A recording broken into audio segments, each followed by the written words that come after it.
মাঝে আর একটা দিন, তারপর বৃহস্পতিবার ঘোষণা হয়ে যাবে রাজ্যের বিজেপির নতুন সভাপতি কে হচ্ছেন। বিজেপির রাজ্য সভাপতি কে হচ্ছেন তা নিয়ে কিন্তু বেশ কল্পনা জল্পনা চলছিল।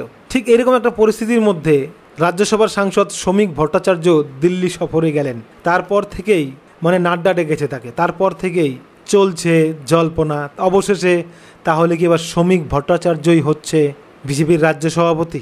সুকান্ত মজুমদার 2024 সালের লোকসভা নির্বাচনের পর কেন্দ্রীয় মন্ত্রী হয়েছেন। বিজেপিতে এক ব্যক্তি একাধিক পদ পায় না, সেক্ষেত্রে সুকান্ত মজুমদার সরছেন, এটা পাকা। কে রাজ্য সভাপতি হচ্ছেন সেটা নিয়ে বেশ আলোচনা হয়েছিল। 3টি নাম উঠে এসেছিল: শ্রমিক ভট্টাচার্য, জ্যোতির্ময় সিংহ মাহাতো, অগ্নিমিত্রা পাল।